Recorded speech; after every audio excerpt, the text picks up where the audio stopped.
Hey, and welcome back to Without a Doubt, the podcast. I'm your host. My name's Madison, but I go by Mad. I'm a cycle breaker, entrepreneur, and a sprinkle of reality. This podcast is a place where we celebrate living life authentically and organically as ourselves.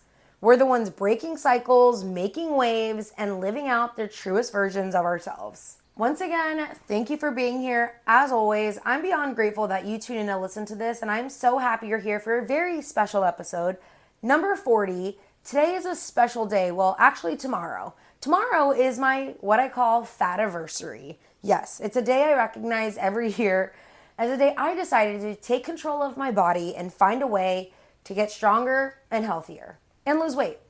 14 years ago, I wrote down on a piece of paper I was 99.98% ready to make some life changes in order to better my health. I was a 220-pound, 5'3" girl who was always active, yet also struggled with my weight. I had played sports my entire life growing up. I also was that girl that played outside. I played with all the boys outside. I always rode bike. I had a bike that had pegs on it. You guys remember the pegs that they put on the front and the back, and then people would ride on the pegs? Why does it sound so dirty now that I'm saying this? Is it just me? We used to ride on the bike, my little mongoose bike, and there would be someone on the handlebars, and then there would be somebody riding on the back of the bike, and I would literally be taxiing people around on the bike.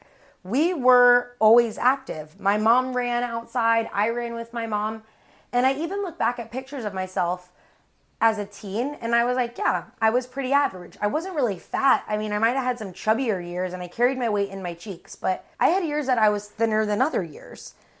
I definitely got a little heavier around 21 because alcohol became available and I could drink it at dinner. I drank all the time. I worked in the service industry, so I had poor sleeping habits. I ate a lot of fast food, but I also managed to run a few days a week. I was active then as well. At the time, I had a friend / coworker who was really into health and fitness. She watched her food. They actually called her Snack Pack at work because she brought a lunchbox. And she was kind enough to offer to bring me to the gym. Shout out to you, Shannon. I don't even think you listen to my podcast, but shout out to you, girl, because you really did change my life. At some point, she invited me to start taking group fitness classes, and I dove headfirst into this studio. I loved it. It was a very boutique studio. She actually was the creator of Orange Theory. I got really strong, but I didn't really lose weight. I was just taking these classes and busting ass. I could tell I was crushing it because I was lifting heavier, running faster. But they had a program there that was dedicated to weight loss. And that coach of the program actually had approached me and thought I'd be a great candidate. Well, I did want to lose weight, so this was probably a good program for me. I had already taken some of her classes. I was already doing a lot of the things, so I joined the program. The one I mentioned that I was 99.98% ready to start, yeah, every single week we would weigh in on Saturdays, and I was reminded, hey, 124 pounds is your weight for your height. And let me tell you, I have probably never been 124 pounds. Maybe in the 6th grade. I don't think I've ever been that low. I don't know. But she always reminded me of that. And she could keep me accountable. She kept me accountable with food journaling. I would have to email her what I eat every day. And she would always send me back a happy face or to fix this or that. I was working out and taking so many classes, so many times a week. Long story short, the program really did help me. Within the year, I lost about 75 pounds, maybe a year and a half. And I unlocked a level of confidence I didn't even know I had. That also taught me that it was possible to go from fat to fit, which is not easy. It's a lot of fucking work. I also at some point was able to start riding 30 plus miles on outdoor bikes. I was outdoor cycling long distances, running 5Ks every weekend, placing in my age group even. I was dabbling into triathlons. My weight loss opened doors for things I never thought that I would be able to do. When I was growing up, I watched my mom and her best friend ride 75 miles on their bike from Miami, the zoo, to Key Largo every year. As I got older and into cycling, I had a friend invite me to ride with his team, and I got to invite my mom to ride with us too. It was so cool being able to ride 75 miles with my mom. I grew up watching her do that, and then I got to do it with her. It's an experience I'll always remember. It also led me to coaching and motivating other people in the fitness world. My weight loss transformed ideas about myself. And I think I really want to hone in on the moral of this story is that my weight loss journey My weight loss story is a journey. In the past 14 years, I have taken my mind, body, and fitness levels to places I never thought I could do. I was lucky enough to train for a half Ironman, which is a 1.2 mile swim, 56 miles on your bike, and 13.1 mile run. Yes, 13.1 mile run. I never got to actually participate in the race because I was in a really bad accident involving alcohol and poor decisions, but knowing I was physically ready to rock that shit is actually really empowering. I was 1 week out from that race, and I could have done it. I've rode 100-mile rides, 75-mile bike rides with my mom, like I mentioned before. I've done triathlons, and I've lifted weights most men don't even try to pick up. I am fierce as fuck. But so often, we forget about the journey. We're so focused on the end goal. And for me, it was just getting to be 124 pounds. My coach at the time kept hammering that into my mind, and it just sat there weighing so fucking heavy. Let me just tell you, I am never going to be 124 pounds. I have legs like tree trunks, and I am a thick little mommy.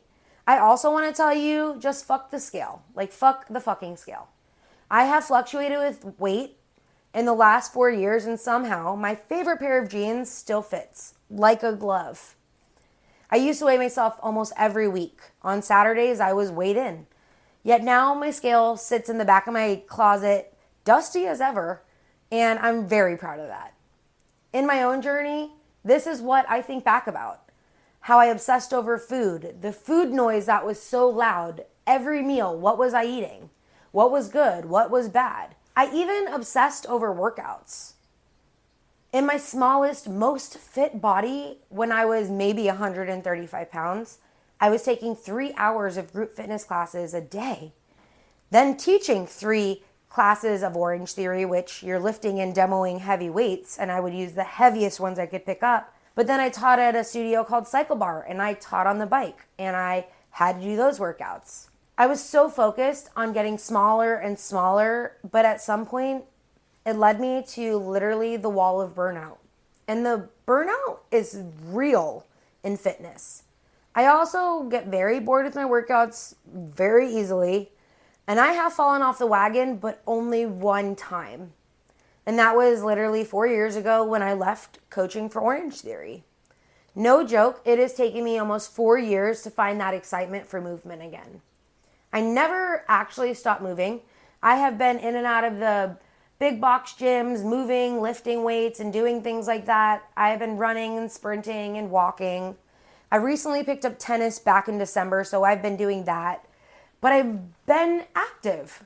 I just lost my fitness level from when I was coaching and doing all of the things. I basically just got lazy, and I put my fitness on the back burner for my own business.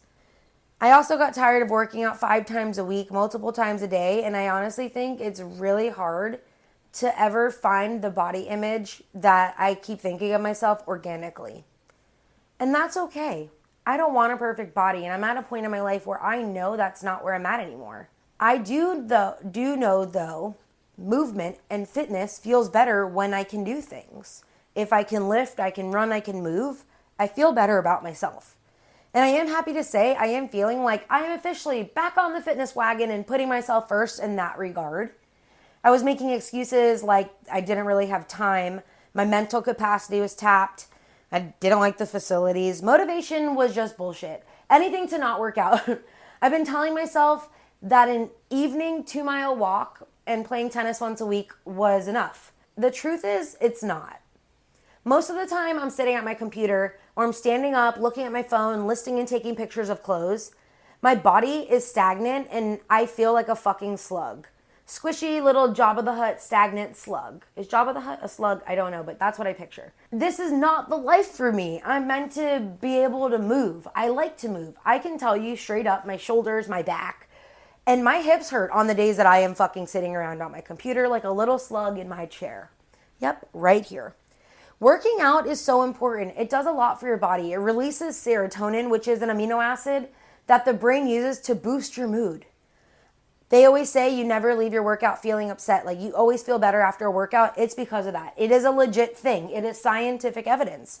During exercise, there's an increase of that serotonin along with other hormones like and your other hormones like endorphins, and that can lead to feelings of euphoria. Hello, don't we all want that? I think it's important to do things that are promoting our mental health, and that means the physical health has to happen. Mental health and physical health are literally intertwined. Movement is medicine. They even say that walking has huge benefits for your mental health. And if there is one thing I haven't stopped doing, that is walking. Thank you, Benji, and having a dog. We do this almost every day, and I do always feel better afterwards. I also always feel better after I work out, like I mentioned earlier, which is why I try to tell myself on the days I'm not motivated, like, you need to fucking go, bitch. You're going to feel better.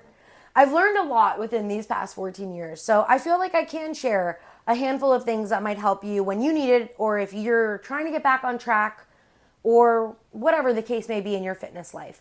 Number one, the goal is just the goal. I've been talking about these things, and I've been able to do this because I started the journey. But I didn't lose the 75 pounds. I did the duathlon. I did the 5Ks, and I did those, and I found success in those before I even lost the full 75 pounds. Stop waiting for the goal to do the things. You got to start. And I think it's like having a goal is just like the big sparkly thing at the end of the road that we're keeping our eye on the prize, but it's all about the journey, baby. I keep talking about that. Number two, what someone else is doing might not be for you. We all need different things because we are all different. Not just our bodies, but also our metabolisms work different. Food, what you eat, how you eat, that influencer online and what they're doing, how the fuck do you even know it's real, okay? Stop doing that to yourself. In terms of what makes you excited to go, what that girl online is saying, I love this workout, it might not be for you. So I'm telling you, that's okay. Not everything is for you. If you're not feeling the classes, the instructor, the music, the vibe, if your friend brought you to this class and they love it, it's okay not to love it.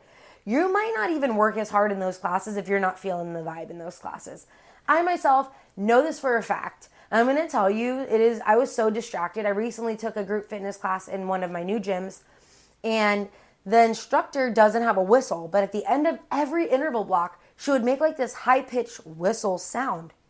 I was so distracted, I giggled like the whole class every single time she did it. And I didn't work as hard because I was giggling and I was fucking around giggling. So yeah, that is a me problem, but maybe that's a you problem. So I just want to address that, okay? Not everything is for you. Whatever the influencer says, whatever your friend says, it's okay. This is going to lead us into number 3, is to be open to trying the things. Exercises, workouts, food. Like I said, you've got to find something that you want to do, how you want to eat, whatever that is. It might take a few gyms, studios, classes, sessions, even fucking trainers. You might go through a few of those. Fitness is for you. Make it fun and make it something that you want to do. Number 4, finding a buddy or a community. Accountability is super duper important, and I do have an episode about that on this podcast, so feel free to go check that out. I find that community is what really works, and I will tell you that a lot of these group fitness studios, this is what some of them build and why a lot of people come back.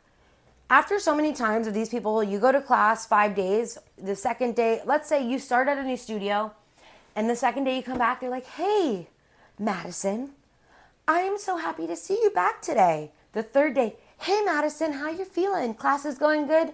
After about a week or two, maybe you have a friend in class because it's the same time you go. And then you know what? Maybe you missed a week because you got sick. Hey, Madison, where were you the last week? I really missed you. That's accountability right there, but you don't realize. That happens in group fitness, and that's why a lot of times we get sucked into that aspect of community and group fitness, and I think that's why I also loved it. I went to a very boutique studio when I was starting, and they made me feel, I can't say I felt super included, but there was one lady who Carrie, I love you, lady. She totally pulled me in and like made me her friend, and we took the same classes. She always said hello. When we had like team things, she became my buddy. And then before I know it, I had more friends in class and it got better. I think it's super important. Community builds accountability. Number 5, being prepared is key. Food, workouts, and I think going into the foods thing and being prepared, I ate a lot of the same foods within my first year because I was losing weight with those foods and I just kept doing what was working. Also with workouts, I think it's important to be prepared. Know what you're going into the gym with. Know your plan so that you have an idea. You can be efficient at the gym. Plan out your week. Whatever works for you, but I really do think preparation is the key to success, especially if you're on the weight loss journey or if you're on track to try to get your goal. You need some sort of preparation. You can't just jump into the water if you don't know how to swim, you know? You gotta have some preparation. If you don't know how to swim, you better get a fucking life raft or some arm floaties or something. Or go take some swim classes if you're going somewhere and you don't know how to swim. That's just an example. Like, you just can't jump sometimes. You gotta be prepared. Number 6, this is gonna roll us right into why I feel like it's really important that you need to seek professional help if you need it, with legit certifications, and make sure you're aligned with what they practice.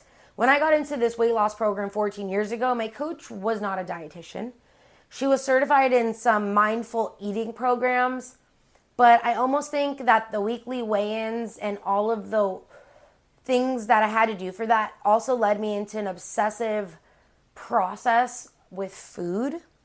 It also led me down a different rabbit hole with food and workouts and binging things, even how I label things. And it wasn't until I actually sat down with a licensed dietitian who showed me that I could find a happy, healthy medium with food. I had to unlearn all that I learned 14 years ago, even from childhood. And 7, lastly, motivation only goes so far. It's about discipline. No one is always motivated to go to the gym or to get out of bed or to cook a healthier meal.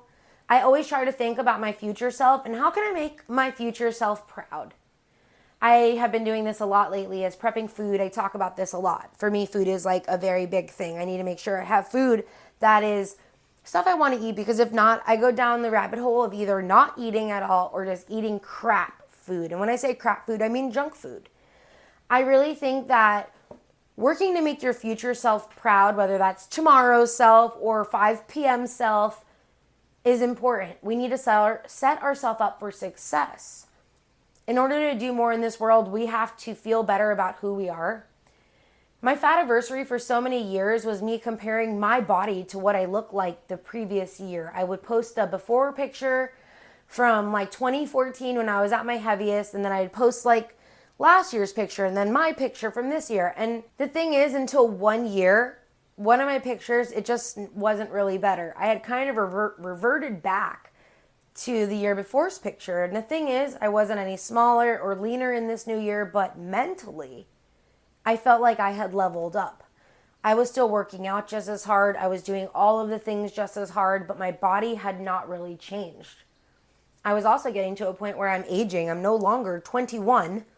This was 10 years into that. My body changed, my interests were changed, my workouts were changing. My ideas about my health hadn't, though. I reminded myself it was important, and I remembered how important the journey still is.